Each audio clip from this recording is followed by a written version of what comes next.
territory on West, there's just one way to handle the killers and the spoilers, and that's with a U.S. Marshal and the smell of gun smoke.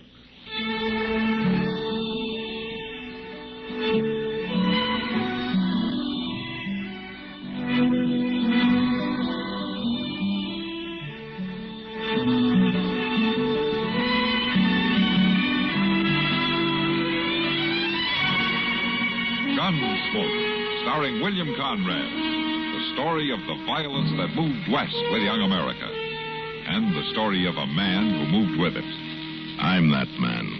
Matt Dillon, United States Marshal. The first man they look for and the last they want to meet. It's a chancy job, and it makes a man watchful. And a little lonely.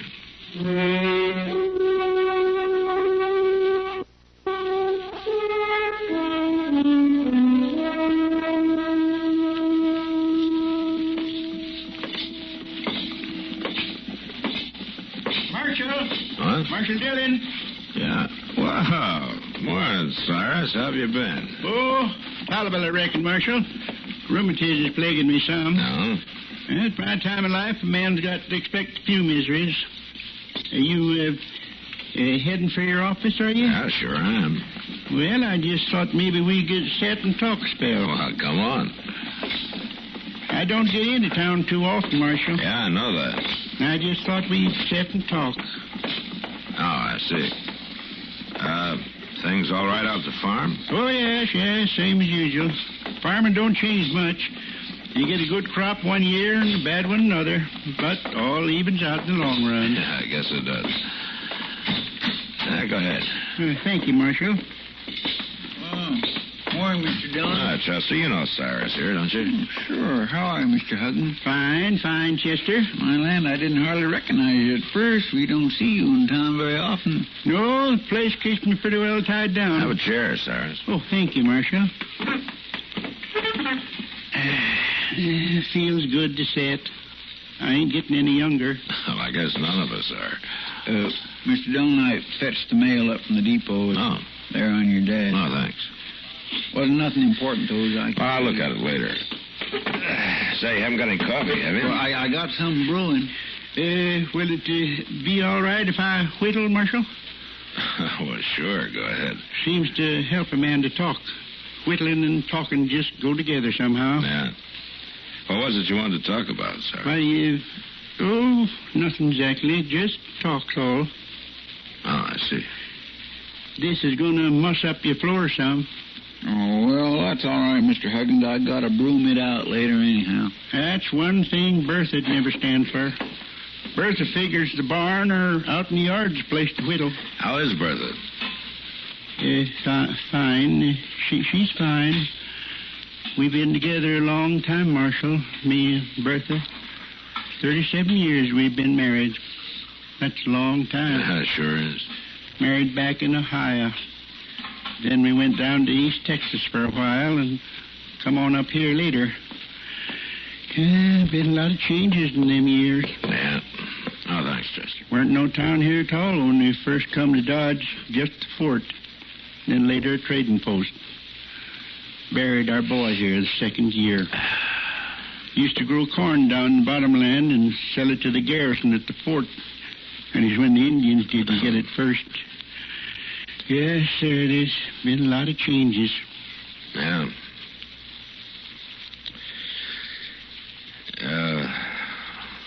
Cyrus, you didn't come clear into town just to sit and talk about the old days, did you? I don't know what you mean, Marshal. Oh, I think you do. 37 years we've been together. Through better and worse. Finest woman that ever lived. Marshal, she left me. She what? Bertha, she's run off. Disappeared. Without so much as by your leave. Cyrus, that doesn't sound like Bertha. Well, she did. Woke up one morning and she wasn't there. I kept figuring she'd come back, but she... Well, maybe she's visiting one of the neighbors. No, they all been by. The one she might have. Well, there must be some reason, Sarah. She just wouldn't up and leave you. She'll be back. And that's what I hoped. It's mighty lonely on the place without Bertha. I couldn't even go on without her. And the neighbors, well, they figured I ought to come tell you about it. So that's what I done. Well, how long's she been gone? 3 weeks.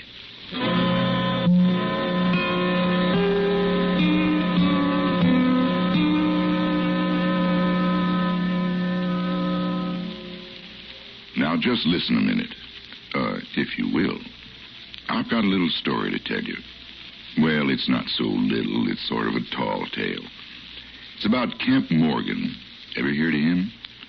Well, he was one of the legendary heroes of Oklahoma, or to be more specific, of the oil industry. Seems it was Morgan who first discovered oil in them parts. Now, folks say that old Morgan didn't need divining rods and such to show him where the oil was. No, sir, he'd just follow his nose. Why, he'd just sniff his way across a field. And when he found the right smell coming up out of the ground, that's where he'd plant his well. Old Kemp Morgan didn't need any help planting that well either. No, sir. He was his own crew, old Morgan was. Kemp would dig down as far as he could reach. Then he'd unlimber his sharps and shoot a hole through the bottom of the pit. And talk about fast. Why, that boy would have his derrick up and his oil tanks built before the oil had time to reach the surface. Oh, he was a goer, he was. One time he dug a well so deep that it come out on the other side of the world, right into the middle of a rubber plantation. Down around Brazil it was. For days that well spouted pure rubber. Man from Akron, Ohio, that is, took it off Morgan's hands at a nice little profit for old Oil Nose. Yes, sir. Morgan was tops in the oil fields. Never brought in a dry hole but once. Kemp wasn't one to lose, though. You can bet your bottom dollar on that. He took that old dry hole, sawed it into lengths, and sold every last one of them to Kansas farmers for fence post holes. Kind of hard to believe, isn't it?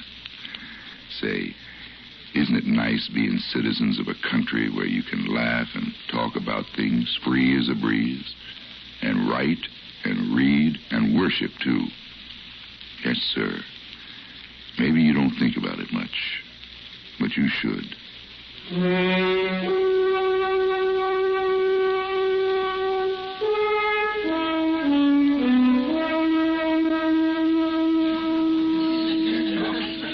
Now, just take it easy, mister. Come on. How about another little drink, sweetheart? No, not right now. You'll have to excuse me. Yeah, don't be like that, sweetheart. Sorry, but a friend of mine just came in. Well, I'm a friend of yours, too, ain't I? That's one way of putting it. See you later, mister. Here now, I've been spending good money on you. Evening, Matt. How are you, Kitty? You here to talk, drink, enforce the law, or propose marriage? Well, talk will do, I guess. Let's sit down. Where you been for the last 2 days? Trying to find a woman.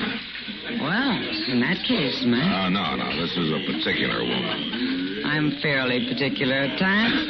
Well, you're not 60 years old, though. It's good of you to notice. And your name's not Bertha Huggins. Oh, yeah, of course. I heard she disappeared. Yeah, disappeared's right. Chester and I have checked every possible way of leaving Dodge City, and as far as we can find out, she's still got to be here somewhere. But where? Yeah, we even followed up the chances she might have hired a wagon or a buggy. Maybe horseback. No, she's 60 years old, Kitty. And she's in bad health, too. Well, doesn't her husband... What's his name? Cyrus. Doesn't he know anything about it? No, just that he woke up one morning and she was gone. It was over 3 weeks ago. Nobody's seen her since. It's strange. Matt, you don't suppose Cyrus might have... Well... Oh, no, there's no reason to think anything like that. No, I guess not. I imagine he's pretty broke up over it. He sure acts like it. You know, Kitty, he seems 10 years older all of a sudden. He talks vague, half balmy. Well, by golly. A man steps out just long enough to deliver a baby, and he finds somebody trying to steal his girl. Hello, Doc. He's not trying, Doc. More's the pity. Oh, and you're not my girl, Kitty. More's the pity. Oh, why haven't you ever asked me? Oh, you mind if I sit down here, man? Yeah. Seems to me you're already sitting, Doc. Well, Kitty, the last thing in the world you need is a broken-down old cow-town sawbones. What do I need, Doc? Well, not me.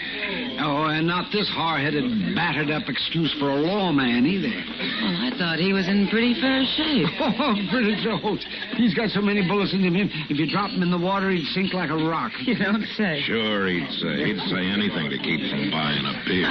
Well, no, I just cannot afford it, Matt. Not the way you've been letting my patience disappear on me. Oh, you mean Bertha Huggins? Was she a patient of yours, Doc? You know, come to think of it, Kitty, maybe that's why she ran off. Self-preservation. She better not have done any running. Not in her condition. Oh, was it bad, Doc? It was bad enough. What's wrong with her, Doc? It's easier to say what isn't. Oh, I suppose too many years in the prairie sums it up. Too many 16-hour work days, crop failures. Too many nights awake in Indian country. Well, it's sure no country for a woman, all right. It's no country for a human being. So I think I'll get out of it. I'll just marry Kitty here and I'll go back and live in Boston. Don't tempt me, Doc. Ah, you'll never leave Kitty any more than I will, or Doc here. I guess. Anyway, I don't think I'd be very welcome in Boston. Oh, what do you... Well, I'd like to know why not. Thanks, Doc. Well, the beer's on the house, boys. I'll go bring it. Well, what do you think's happened to Mrs. Huggins, Mac? Beats me, Doc. Not a soul in town has seen her in the last 3 weeks. Not since the morning Cyrus woke up and found her gone. Well, it seems to me he's acting kind of strange about it. Well, he's pretty broken up about it, naturally. Well, yesterday morning I saw him on the street and I asked him how she was. He said fine. And then he walked right on down to your office and reported her missing. Well, Cyrus isn't getting any younger, Doc. But I asked him to leave her come and see me, and he said he'd tell her. I've got some medicine from St. Louis that I thought just might help her. Mr. Dillon? Oh, yeah, what is it, Chester? Mr. Jonas over at the Journal Story wants you to come over there right away. It's about Miss Huggins. What? Well, there's some fellow come in there trying to sell some second-hand clothes and things, and Mr. Jonas recognizes the stuff. It belongs to Miss Huggins.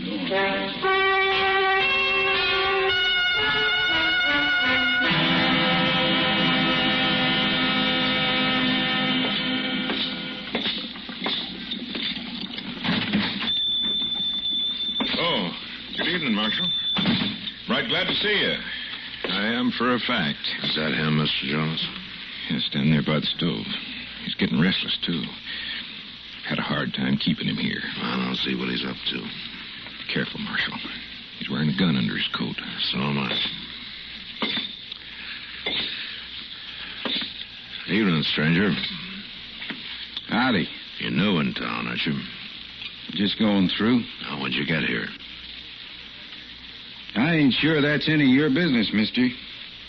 I met Dillon. I'm a U.S. Marshal. That make you any more sure? I didn't know you was a lawman. When did you hit Dodge? Well, just today. You got no reason to jump me. I haven't yet. What's your name?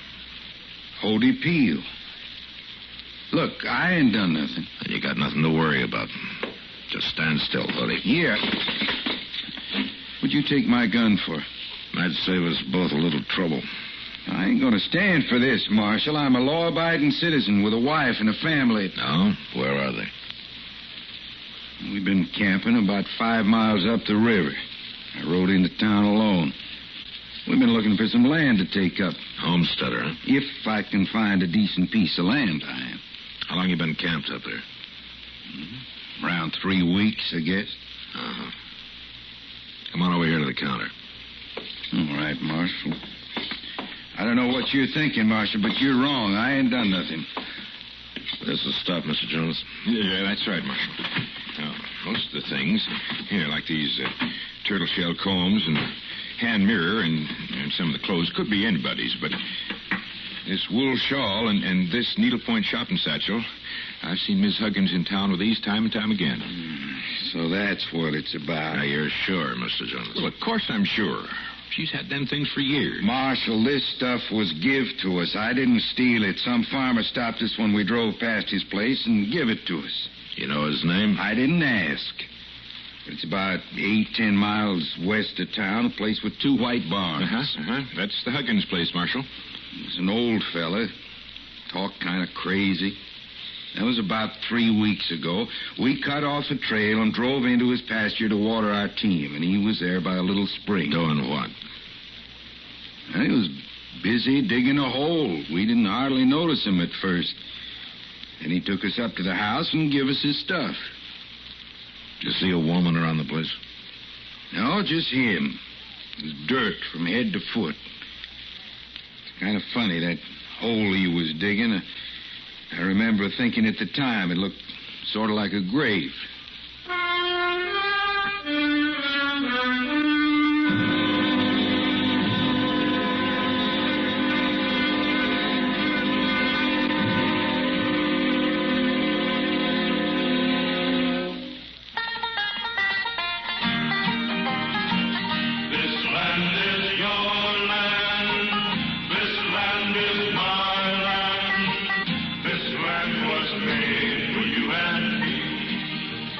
An apple a day keeps the doctor away, and it keeps Washington's economy healthy, too.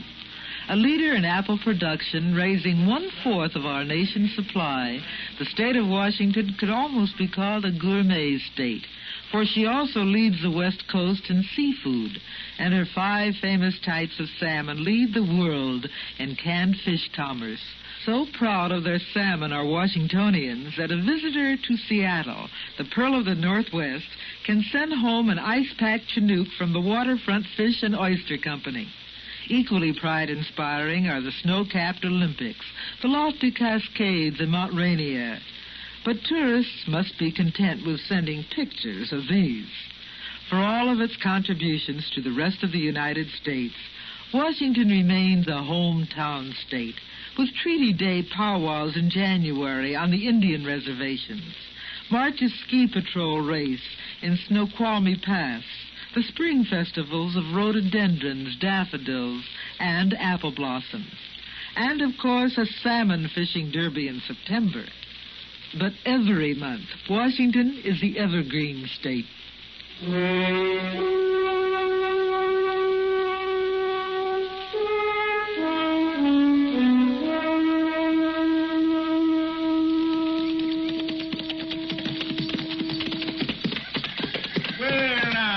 This is quite a surprise, Marshal. Morning, sirs. Morning, Mr. Huggins. Oh, can't complain. Come on, get out of them saddles now and rest yourselves. Mighty good to see you. Oh, thanks. Come on up to the house and I'll have Bertha fix you some coffee. What? You'll have Bertha fix coffee? Sure will. Well, she'd be awful upset if she knowed you stopped by and I didn't even bring you up to the house. Well, but your wife's gone, Mr. Huggins. Gone? Well, that's what you told me a couple of days ago. Oh, you must be mistaken, Marshal. Well, you came to my office, Cyrus, and you told me that she was missing, that she'd run off. Why, Bertha wouldn't do a thing like that. We've been together 37 years. Well, then she's here. She's up at the house. No, she's not. But you just said for us... Chester. She went to visit her sister in San Antonio. Oh, I see. I forgot about it. It just slipped my mind for a minute. Cyrus, you got a spring over there in the pasture. I'd like to take a look at it. Well, it's just a spring, Marshal. You mind walking over with us? No, I don't mind. Golly, it's funny about me forgetting Bertha went to visit her sister. Yeah. And you say I come into town a few days ago and told you she'd run off? That's right. Golly, looks like my memory's starting to go on me. Maybe. Funny thing. When it's something that happened way back, I can remember it fine. Like Bertha and me was talking the other day about when we first got married. Remembered it just like it was yesterday. And that was 37 years ago. It's funny. Yeah. Things the last 3 weeks, though, they're kind of clouded over for some reason. When did your wife leave, Cyrus, to go visit her sister? About 3 weeks ago. Well, here's the spring. Yeah. Let's take a look over here. No, I don't want to. Let's go. All right, Marshal.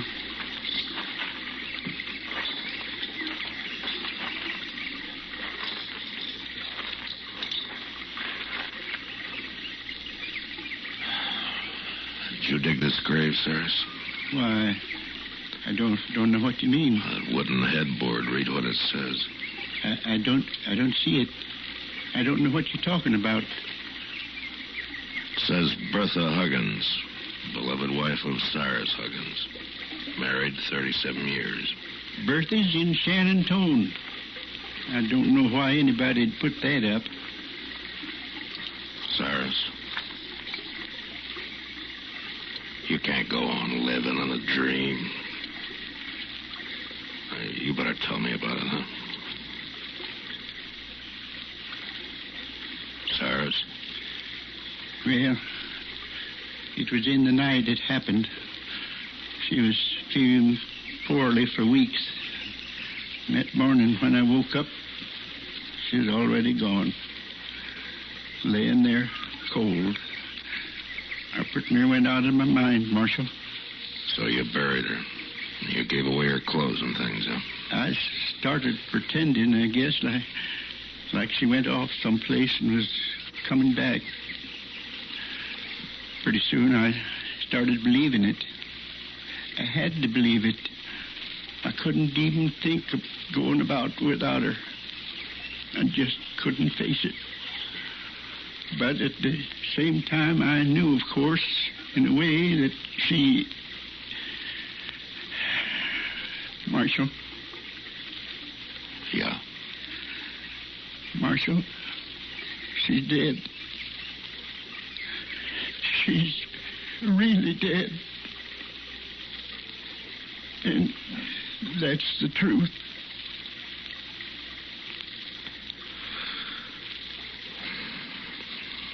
Come on, Chester.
Gunsmoke, produced and directed by Norman MacDonnell, stars William Conrad as Matt Dillon, U.S. Marshal. The script was specially written for Gunsmoke by Les Crutchfield, with editorial supervision by John Meston.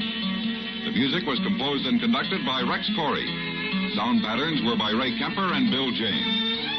Featured in the cast were Parley Baer as Chester, Howard McNear as Doc, and Georgia Ellis as Kitty. George Walsh speaking. Join us again next week for another specially transcribed story on Gunsmoke. This is the United States Armed Forces Radio and Television Service.